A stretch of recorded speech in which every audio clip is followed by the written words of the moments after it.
I still remember the day my world was turned upside down by a well-intentioned but misguided educator.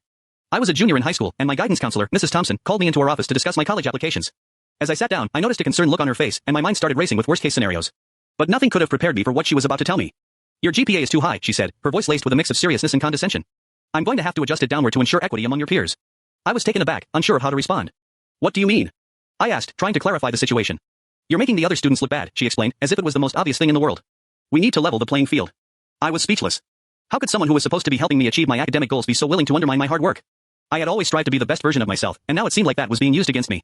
I thought about all the late nights, early mornings, and sacrifices I had made to earn those grades. It wasn't just about me, though. My parents had also made tremendous sacrifices to give me the opportunity to succeed.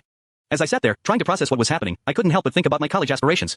I had already received a likely letter from my top choice, the University of California, Berkeley, and I knew that my current GPA was a major factor in their decision. If Mrs. Thompson went through with her plan, it would not only be unfair to me, but it would also jeopardize my chances of attending the college of my dreams. I asked to speak with my parents, hoping they could help me navigate this situation. Mrs. Thompson reluctantly agreed, but insisted on staying in the room to monitor our conversation. As I explained the situation to my mom, I could hear the anger and frustration in her voice.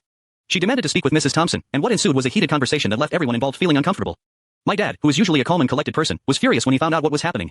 He stormed into the office, demanding to see my original transcript and understand the reasoning behind Mrs. Thompson's decision.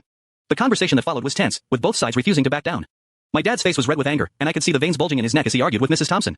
As the days went by, I found myself at the center of a maelstrom. The school administration was under fire for their handling of the situation, and I was caught in the middle. It wasn't just about my grades anymore, it was about the principle of fairness and equality. I began to realize that this wasn't an isolated incident, but rather a symptom of a larger problem. There were other students who had been affected by similar decisions, and it was time for us to speak out. The experience taught me a valuable lesson about standing up for what I believe in, even in the face of adversity. It showed me that sometimes, the people who are supposed to be helping us can actually be the ones holding us back. But it also taught me the importance of perseverance and the power of community. As I looked around at my fellow students, I saw a sense of solidarity and determination that I had never seen before. We were no longer just individuals fighting for our own causes, we were a collective force, united in our quest for fairness and justice. In the end, the situation was resolved, but not without its scars. I learned that sometimes, the hardest battles are the ones we fight against the people who are supposed to be on our side. But I also learned that it's in those moments of struggle that we discover our greatest strengths and our most profound sense of purpose. As I look back on that experience, I am reminded of the importance of staying true to myself and fighting for what I believe in, even when the odds are against me. The experience also made me realize the importance of having a supportive community.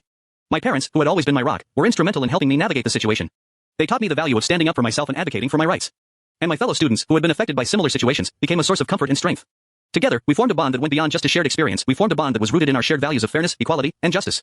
As I reflect on that experience, I am reminded of the power of resilience and determination. I learned that even in the face of adversity, we have the power to choose how we respond. We can choose to give up, or we can choose to fight for what we believe in. And I learned that when we choose to fight, we are not alone. There are people who care about us, who believe in us, and who will stand with us every step of the way. In the end, the experience taught me that life is not always fair, but it's how we respond to those injustices that defines us. It taught me that sometimes, the people who are supposed to be helping us can actually be the ones holding us back.